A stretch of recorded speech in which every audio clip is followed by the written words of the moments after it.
오늘 우리에게 주시는 하나님의 말씀 이사야서 39장 1절에서 8절까지 함께 봉독합니다. 그때에 발라단의 아들 바벨론 왕 무르닷 발라단이 히스기야가 병들었다가 나았다 함을 듣고 히스기야에게 글과 예물을 보낸지라. 히스기야가 사자들로 말미암아 기뻐하여 그들에게 보물 창고 곧 은금과 향료와 보배로운 기름과 모든 무기고에 있는 것을 다 보여주었으니 히스기야가 궁중의 소유와 전 국내의 소유를 보이지 아니한 것이 없는지라. 이에 선지자 이사야가 히스기야 왕에게 나와 묻되 그 사람들이 무슨 말을 하였으며 어디서 왕에게 왔나이까 하니 히스기야가 이르되 그들이 원방 곧 바벨론에서 내게 왔나이다 하니라. 이사야가 이르되 그들이 왕의 궁전에서 무엇을 보았나이까 하니 히스기야가 대답하되 그들이 내 궁전에 있는 것을 다 보았나이다. 내 창고에 있는 것으로 보이지 아니한 보물이 하나도 없나이다 하니라.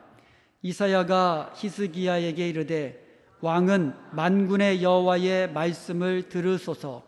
보라, 날이 이르리니 내 집에 있는 모든 소요와 내 조상들이 오늘까지 쌓아둔 것이 모두 바벨론으로 옮긴 바 되고 남은 것이 없으리라.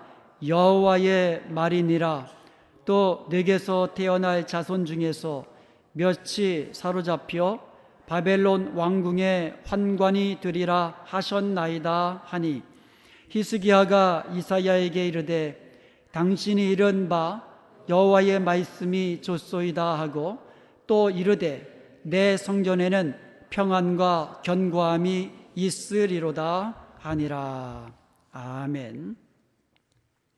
제가 한국에서 대학생 시절에요, 종종 여의도 순복음교회 권사님이셨던 저희 어머님과 여의도 순복음교회에서 운영하는 금식기도원에 갔던 적이 있습니다.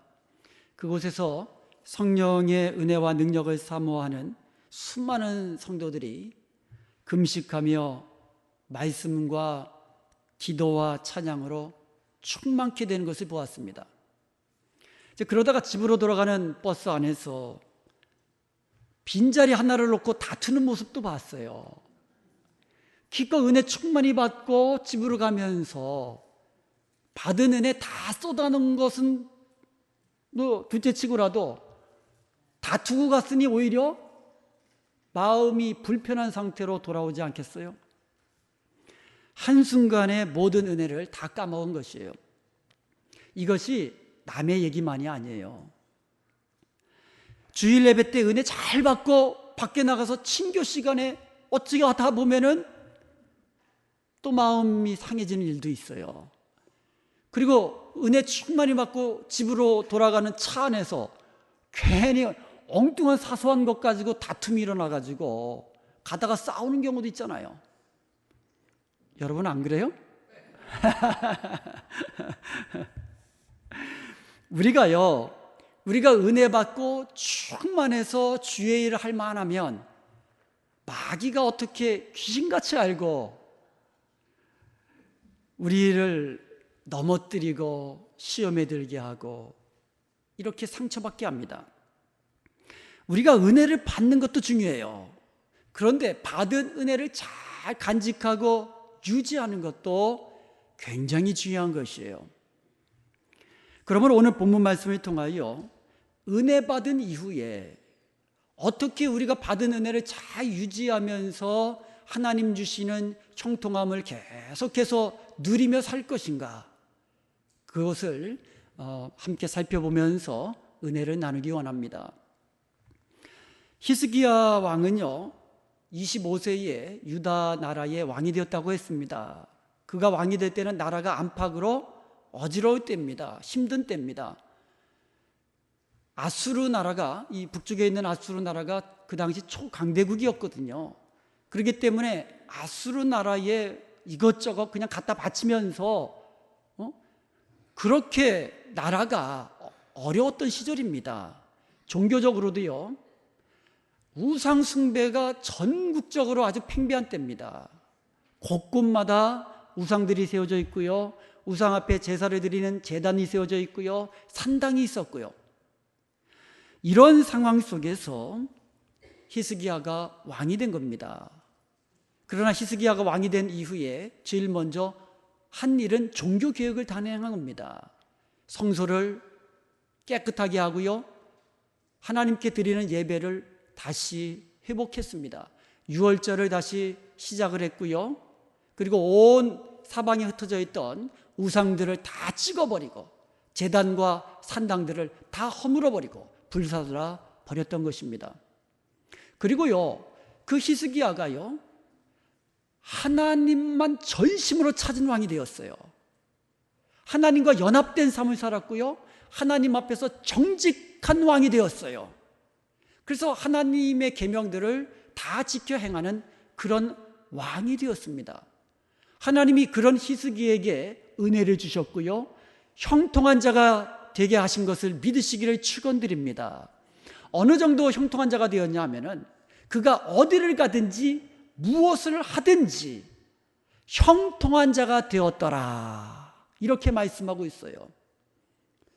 금은보화가 온 나라에 가득해가지고 보물창고를 지어야 될 정도로, 그리고 온 땅에 양떼와 소떼들이 가득 차서 새롭게 그 양무리와 소떼를 위해서 우리를 짓고 외양간을 지어야 될 정도로 그렇게 나라가 번성했습니다.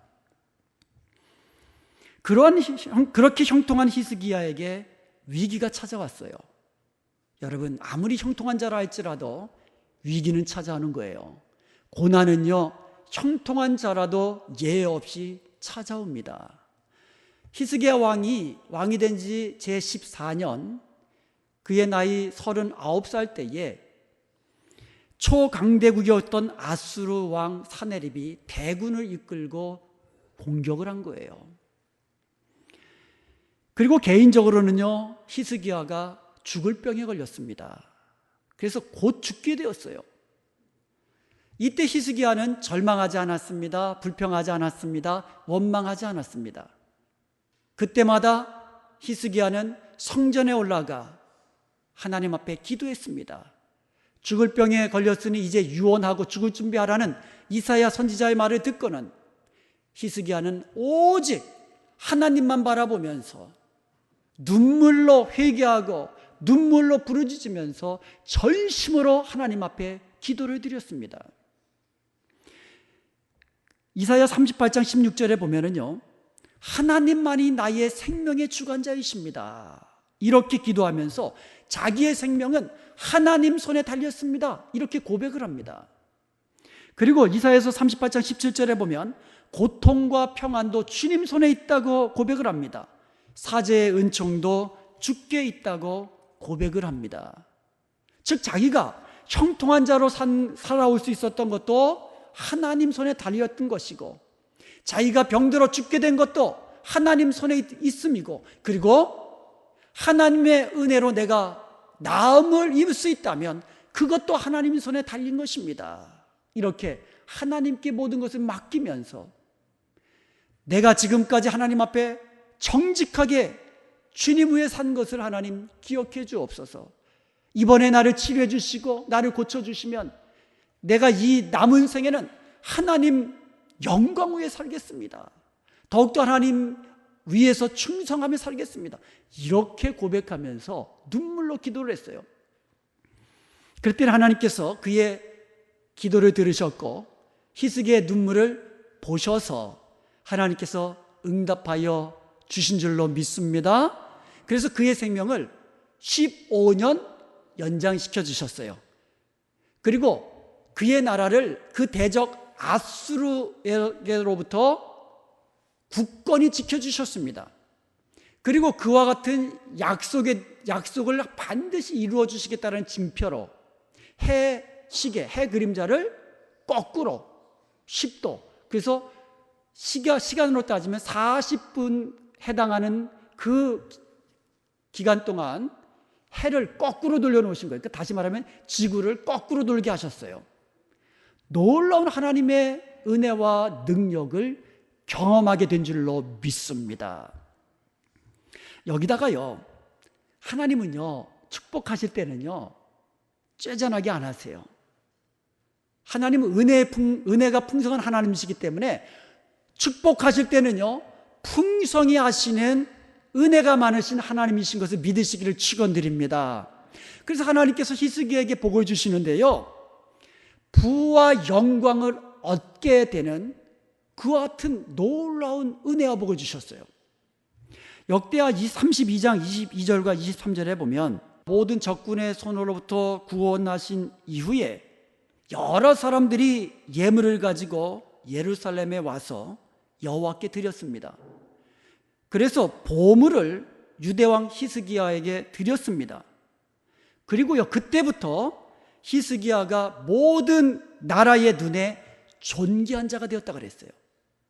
그러니까 히스기야는요, 오히려 위기가 축복으로 바뀐 거예요. 그것도 그냥 축복이 아니라 풍성한 축복으로 바뀐 거예요. 재물을 얻었어요. 그리고요, 존귀한 이름을 얻게 된 줄로 믿습니다. 온 나라에, 유다 나라뿐만 아니라 주위에 있는 모든 나라로부터 히스기야가 존귀함을 얻게 되었다는 겁니다. 그래서 27절에 보면은요, 히스기야가 부와 영광이 지극한지라 그랬어요. 그래서 그 보물을 쌓아둘 보물 창고를 지어야 했다고 기록하고 있습니다. 그만큼 히스기야는요, 부유한 왕이 되었고 존귀한 왕이 된 줄로 믿습니다. 여러분, 당시 초강대국이 아수르예요. 그런데 그 아수르가 유다하고 전쟁을 벌였는데 아수르 대군이 하루아침에 몰살당하고 산헤립 왕은 본국으로 갔다가 거기서 죽음을 맞이합니다. 그러니까는 주위에 있는 나라들이 이제는 유다 나라가 이렇게 강대국이었어? 그래가지고 사신들을 보내가지고는 금은보화 싸들고 가가지고 갖다가 바친 거예요. 한마디로 말하면 그런 얘기입니다. 둘째로 하나님께서 히스기야에게 므낫세라는 아들을 주셨어요. 역대하 33장 1절에 보면 므낫세가 왕 위에 오를 때에 그의 나이가 12살이었어요. 자, 가만히 생각해 보면은요, 히스기야가 죽을 병에 걸렸다가 고침받고 나서 15년을 더 살았어요. 그러니까 고침받고 난 다음에 한 2, 3년 후에 므낫세가 태어난 거예요. 다시 말하면 히스기야가 40이 넘었을 때에 어떻게 보면 늦둥이죠. 또 다른 아들이 있었는지 없었는지는 모르겠어요. 그런데 그 므낫세가 히스기야의 뒤를 이어 왕이 됐다는 거죠. 만약에 히스기야에게 아들이 없었다면 그야말로 다윗 왕가가 끊길 만한 위기의 순간이었는데 하나님께서는 히스기야의 생명을 15년 연장시켜 주심으로 말미암아 다윗의 왕가가 계속 므낫세를 통하여 이어지게 된 줄로 믿습니다. 여러분 한번 생각해 보세요. 지금도 40이 넘으면 그때 자녀를 보면 입이 다물어지지 않겠어요? 어제 서정대 집사님 보니까는 입이 그냥 여기까지 귀에 걸려가지고 다물어지지를 않아요.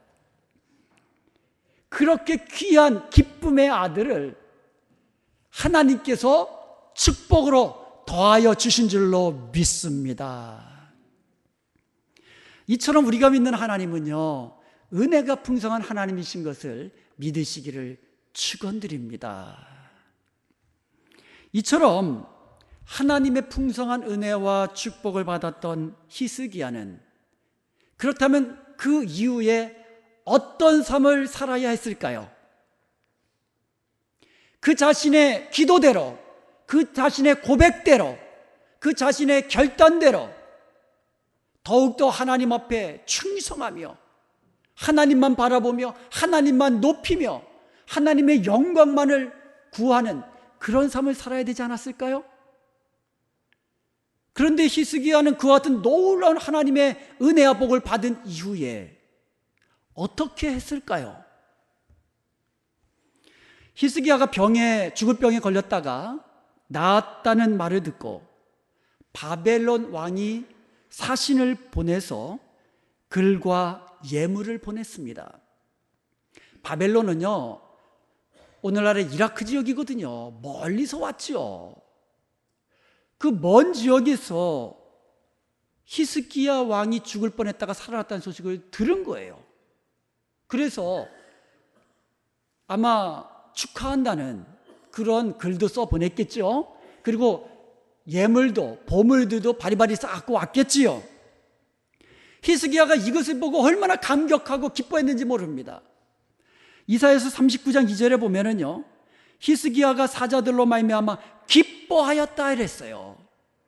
근데 여기까지는 좋은데 그 사신들에게 왕궁에 있는 모든 보물창고를 다 보여준 거예요. 그리고 무기고를 열어가지고 각종 병장기들을 다 보여준 겁니다. 그리고는요, 나라 방방곡곡 다니면서 모든 보물을 다 보여주면서 자랑을 한 겁니다.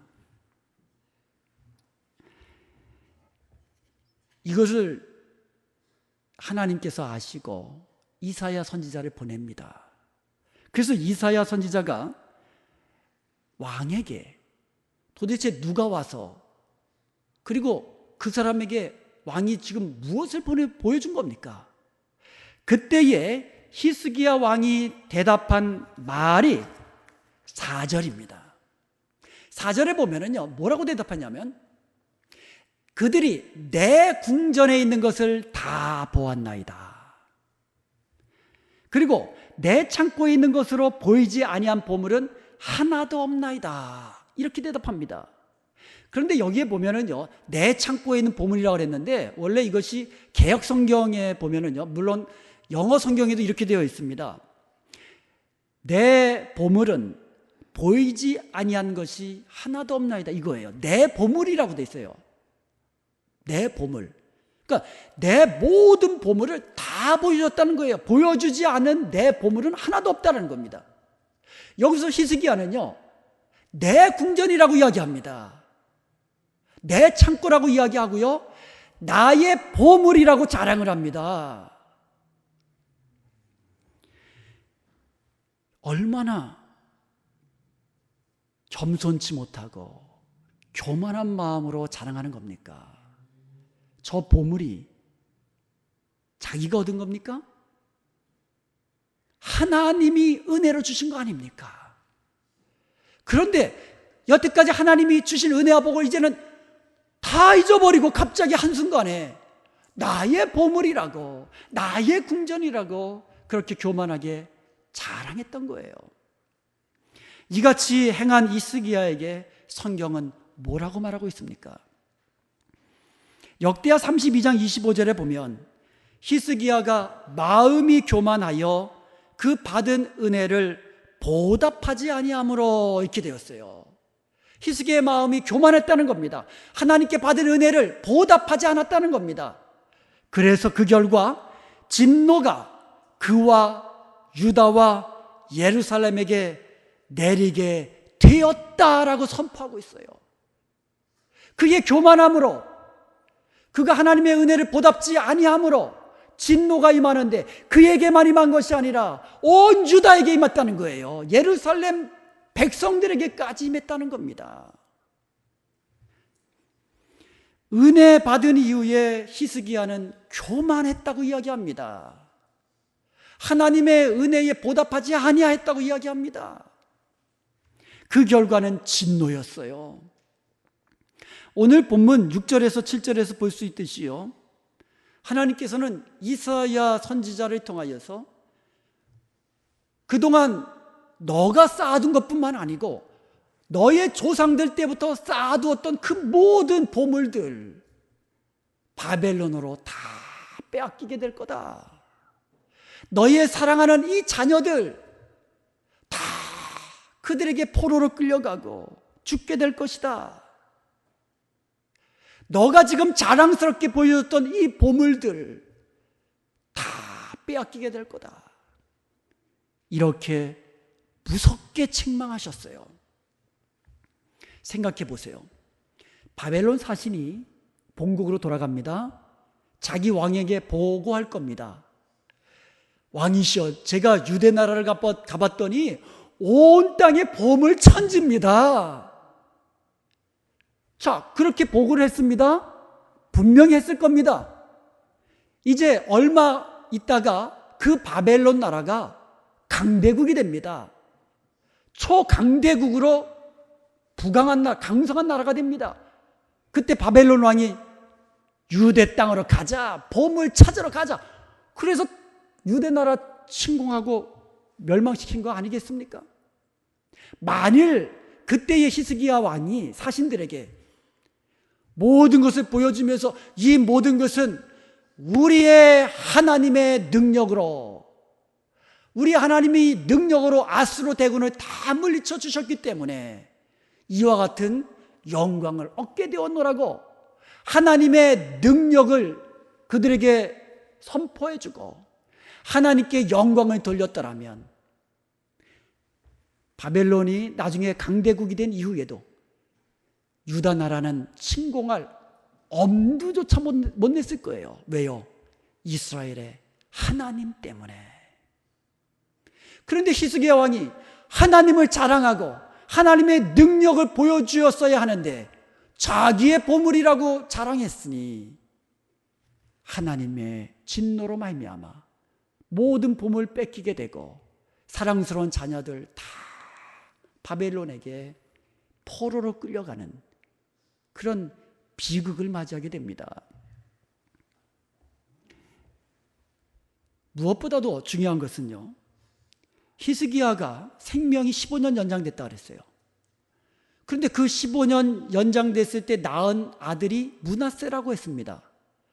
그런데 이 므낫세가 왕이 된 이후에 그렇게 악독한 왕이 없었어요. 김정은 저리 가랍니다.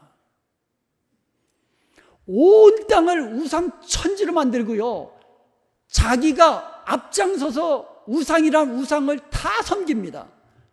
그리고요, 무죄한 사람들의 피를 얼마나 흘렸는지 조금만 바른 말 하잖아요, 잡아 죽이는 겁니다. 선지자들 잡아다 죽이는 겁니다.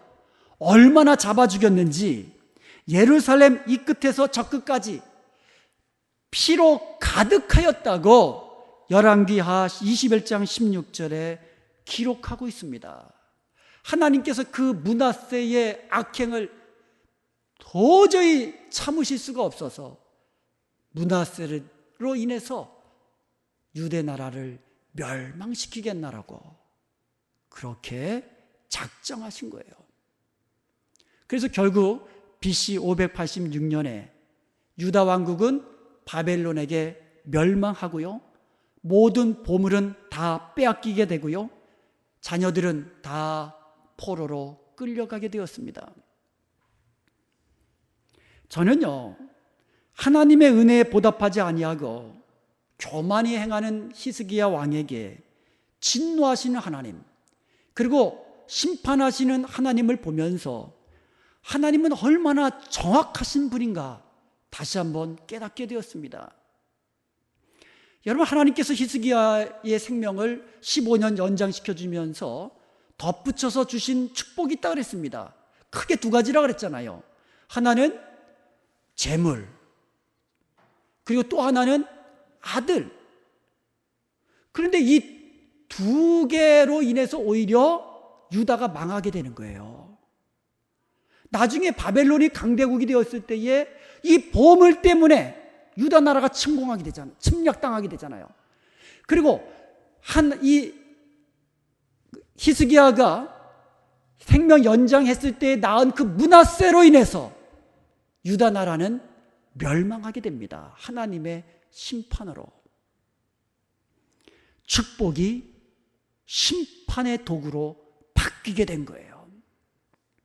그런데 이와 같은 놀라운 하나님의 심판과 진노의 말을 듣고 히스기야가 뭐라고 합니까? 맨 마지막에 8절에 보면은요, 하나님의 말씀은 다 옳습니다.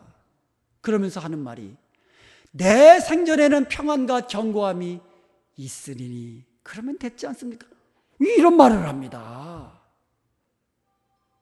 이제 그 나라가 망할 거라는데, 그 백성들이 포로로 끌려가게 될 거라는데, 자기 때만 평안하면 견고하면 됐다는 거예요. 이게 말이 됩니까?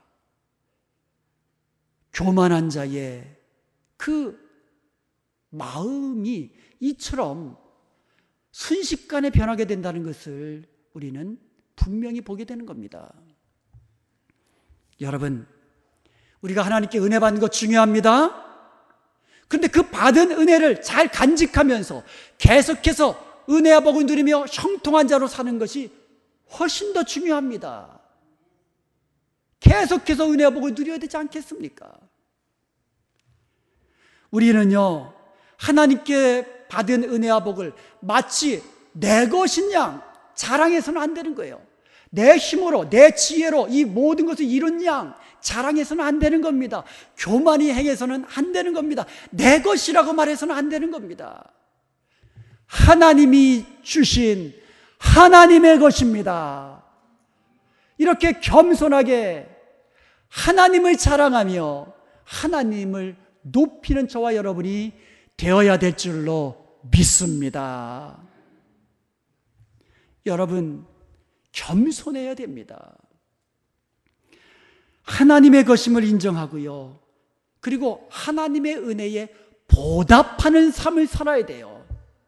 하나님이 주셨는데 나만 생각하고 나만 잘 먹고 잘 살면 됐다, 이게 교만해진 히스기야의 그 마음하고 뭐가 다릅니까? 하나님의 은혜에 보답하면서, 감사하면서, 늘 찬송하면서, 하나님 앞에 정직한 자로, 의로운 자로, 하나님 앞에 거룩한 성도로 그렇게 하나님을 찾으며 구하며 영광 돌리며 사는 저와 여러분이 되어야 될 줄로 믿습니다. 미국이 초강대국으로 오랫동안 그 지위를 누려오고 있습니다. 그 이유가 무엇이라고 생각하십니까? 미국 사람들이 월등히 지혜롭고 월등히 똑똑하고 월등히 강해서요? 여러분 그렇게 생각하십니까? 제가 보기에는요, 미국이라는 나라가 하나님을 사랑하고 하나님을 섬기는 그와 같은 신앙 위에 세워진 나라이기 때문인 줄로 믿습니다. 그런 미국이 하나님의 축복으로 강성해지면서 땅끝까지 주의 복음을 증거하는 제사장 나라가 되었기 때문인 줄로 믿습니다. 여러분, 이 미국이 계속해서 하나님의 은혜와 복을 누리며 부강한 나라요, 제사장 나라의 지위를 계속해서 누리기 위해서는 교만해서는 안 돼요. 미국인들이 자기의 힘으로 이뤘다고 착각해서는 안 됩니다. 하나님이 주신 은혜임을 기억하며 하나님을 사랑하고 더욱더 하나님을 섬기는 그와 같은 성도들이 계속해서 일어나야 될 줄로 믿습니다. 한국도 마찬가지예요. 오늘날 대한민국 부강한 나라 되었습니다. 한국의 상품과 문화, 음식과 음악까지도 세계 방방곡곡까지 퍼져나가고 있어요. 한국이 존귀한 나라가 되었습니다. 여러분 그 이유가 뭐라고 생각하십니까? 한국이 원래부터 이렇게 잘 사는 나라였어요? 한국민이 월등해서 일제치하에서 해방되었습니까? 자기 스스로의 힘으로? 한국이 잘해가지고 6.25 전쟁에서 거대한 공산주의 세력과 맞서서 민주주의 나라를 지켜냈습니까? 한국이 잘해서, 스스로 잘해서 6.25 이후에 온통 망가진 그 나라, 전기도 없고 깨끗한 물도 찾아볼 수도 없고 먹을 것도 없는 그 빈약한 그 땅에서 한국인이 잘해서 극심한 가난과 무지에서 해방되고 오늘과 같은 부가 나라를 만들었습니까? 한국에 가면 양화진에 외국인 묘지가 있습니다. 거기에 척박한 한국 땅에 복음 들고 오셨던, 그리고 그 한국 땅에서 죽음을 맞이하셨던 선교사님들의 묘지가 거기에 있습니다. 미국 동부의 버지니아에서부터 쭉 산맥이 내려오다가 노스캐롤라이나 애쉬빌 지역에까지 장장 469마일가 펼쳐 있는 산맥이 있어요. 블루리지 마운틴이라고 합니다. 여러분, 그 블루리지 마운틴 정상에 블루리지 하이웨이가 있어요. 이 블루리지 파크웨이라고 하는데요, 특별히 그 단풍 시절에 그 파크웨이를 달리면은요, 그냥 온 사방천지가 노랗고 붉게 물들어 있습니다. 그리고 그 노스캐롤라이나 그 끝자락에 스모키 마운틴이라고 하는데요, 거기에 그 애쉬빌 지역 근처에 블랙 마운틴이라는 아주 조그만 동네가 있어요. 아주 작고 아주 아름다운 이 동네가 있습니다. 거기에는요, 한국에서 사역하다가 은퇴하고 돌아오셔서 사시는 한국에서 사역하시던 선교사님들이 모여 살고 있어요. 조그만 마을에.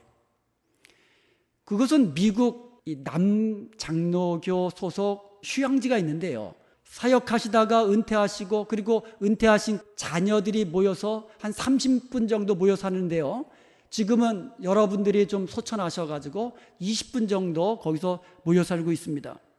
그 가운데는요, 유진벨 재단을 만든 유진벨의 외손녀인 베리 린튼 선교사가 있습니다. 그녀의 자녀들은요, 지금도 4대에 걸쳐서 한국 땅에서 한국을 위해서 사역하고 있습니다. 그 가운데 첫째 아들과 셋째 아들은요, Christian Friends of Korea라는 단체를 만들어서 20년 이상 북한의 결핵 퇴치와 우물 파주기 운동을 지금까지 해오고 있습니다. 그들 가운데는요, 같은 동족도 꺼리끼는 나병 환자들을 위해서 여수에 있는 애양병원에서 그들과 동고동락하며 치료해 주었고, 또 그들과 함께 생활하다가 그곳에 머물고 계신 분이 있어요. 그분이 미국에서 사셨더라면 정형외과 의사였거든요. 의사입니다. 그 부인은 간호사 출신이에요. 얼마든지 편안하게 살 수 있는 그 미국 땅을 버리고, 그야말로 전기도 없고, 그리고 겨울철에는 얼마나 춥습니까? 난방도 제대로 안 되고, 그런 척박한 한국 땅에 와가지고 그것도 나병 환자들과 함께, 한센병이라 그러죠 요새는. 그러한 분들이 그곳에서 지금도 지내고 계십니다. 그런데요, 그분들의 소식을 듣고 인터뷰를 한 동영상이 제가 보았습니다. 그런데 그분들이 인터뷰하면서 이렇게 이야기합니다. 나는 아직도 한국인들을 사랑하고 또 한국인들에게 감사하고 있습니다. 제가 오히려 한국 사람들에게, 한국에게 감사하고 있습니다. 왜냐하면 내가 평생 동안 수고하고 섬겼던, 선교했던, 복음을 전했던 그 한국과 한국민들이 지금 이렇게 번성하여서 5대양 6대주를 누비면서 선교사들을 파송하는 나라가 되었으니 나의 이 눈물과 수고가 헛되지 아니었기에 내가 오히려 한국 사람과 한국에 감사합니다. 그들이 오히려 이렇게 이야기해요. 그들은 지금도 한국을 위해서 기도하고 있고요, 우리 한국 사람보다도 더 한국을 사랑하는 그 사람들이 그곳에 살고 있습니다. 여러분, 우리 한국이 오늘날 이렇게 부강한 나라가 되고 존귀한 나라가 된 것이 한국 사람들이 스스로 잘났기 때문입니까? 하나님의 은혜입니다. 하나님이 그들을 보내주셔서 눈물로 씨 뿌리게 하시고 복음을 전해주시게 하시고 그들이 그 한국 땅에 세웠던 병원에서 치료받게 하시고 그들이 한국 땅에 세웠던 그 학교들로 인해서 인재들이 자라나게 하시고 그들이 한국의 지도자가 되었고요. 그래서 오늘날 지금 한국이 부강한 나라가 되었습니다. 이것을 깨닫지 못하고 교만이 행한다면 우리는 히스기야가 행했던 그런 잘못을 우리도 똑같이 범하게 되고 히스기야가 받았던 하나님의 진노 우리도 받게 된다는 거예요. 예외가 없습니다. 정확하신 하나님이십니다.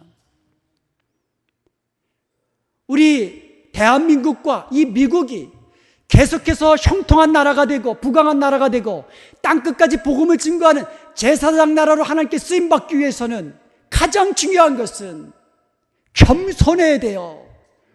모든 것이 하나님의 은혜로 되온 것이라고 고백해야만 합니다. 더욱더 하나님 사랑해야 되고요. 더욱더 하나님만 섬겨야 됩니다. 하나님의 말씀대로 순종하고요. 성도로서 거룩한 모습으로 살아가야 될 줄로 믿습니다. 여러분, 하나님은요 불신자를 보고 축복하지 않습니다. 하나님의 거룩한 성도들의 그들의 사랑과 그들의 섬김과 그들의 눈물을 보시고 하나님은 축복하시는 거예요. 그 성도들의 아름다운 섬김을 보시고 그 나라를 축복하시고 그 백성을 축복하시는 겁니다. 소돔과 고모라가 성 안에 있는 사람들이 죄가 관영했지만 그래도 결국은 하나님을 섬기는 의인들이 10명이라도 없었기에 결국 그렇게 망한 거 아닙니까? 하나님을 섬기는 저와 여러분이 겸손히 행해야 돼요. 이 모든 것이 하나님의 은혜라고 하나님의 선물이라고 하나님의 축복이라고 그렇게 고백하며 하나님을 더 사랑할 때에 하나님께서 우리로 인하여 미국을 축복하시고 대한민국을 축복해 주시는 줄로 믿습니다. 우리가 지금 미국 땅에 이렇게 이민 와서 살고 있습니다. 지금 우리가 이렇게 누리며 사는 거 우리가 잘났기 때문입니까? 여러분을 위하여 눈물로 기도하고 밤낮으로 수고한 그 부모 세대의 그 눈물과 수고와 기도와 헌신이 있었습니다. 가장 중요한 것은 하나님의 은혜가 있었습니다. 이것을 망각하고 교만히 행하며 하나님의 은혜에 보답지 아니하면 하나님은 정확한 분이십니다. 주셨던 축복을 오히려 심판의 도구로 바꾸시는 거예요. 내가 자랑하는 재물을 심판의 도구로 만드시고 내가 기뻐하는 자녀를 여러분 정말로 자녀를 사랑한다면 하나님 앞에 내가 겸손히 행하고 모든 것이 하나님의 은혜임을 고백하면서 모든 삶 속에서 하나님 앞에서 정직히 행할 때에 하나님이 나를 보시고 나를 형통한 자로 만드실 뿐만 아니라 나의 행하는 일과 나의 사랑하는 자녀 손들까지도 형통한 자로 이끌어 가시는 것을 믿으시기를 축원드립니다. 사랑하는 여러분, 우리는 형통한 자가 되어야만 합니다. 여러분, 금수저, 한국에 금수저, 흑수저가 유행하는데요. 금수저를 하나님 형통한 자로 만드시지 않으세요? 반대로 흑수저라고 해서 하나님은 형통한 자가 되지 못하게 하신 것도 아니에요. 누구를 형통한 자로 만드십니까? 전심으로 하나님을 찾고 온 마음으로 하나님께 구하며 하나님 앞에 정직하게 행하는 의로운 성도들을 형통한 자로 만드시는 것을 믿으시기를 축원드립니다. 여러분, 형통한 자라도 위기의 순간이 찾아옵니다. 여러분, 위기의 순간을 축복으로 만드시기 바랍니다. 위기의 순간에 절망하지 마시고 좌절하지 마시고 불평하지 마시고 오직 하나님만 바라보면서 하나님만 의지하면서 눈물로 회개하며 눈물로 구하며 하나님께 매어 달리십시오. 하나님이 들으시고 하나님이 응답하셔서 은혜와 복을 주시는데 풍성히 내려주시는 것을 믿으시기 바랍니다. 그리고 마지막으로 가장 중요한 것은 하나님이 주신 은혜와 복을 누릴 때에 계속해서 누리시는 저와 여러분이 되시기를 축원드립니다. 겸손히 행하며 정직하게 행하며 모든 것이 하나님의 은혜입니다. 이렇게 고백함으로써 우리의 남은 생에 하나님의 은혜와 복을 계속해서 누리는 형통한 자로 살 수 있기를 주님의 이름으로 축원드립니다.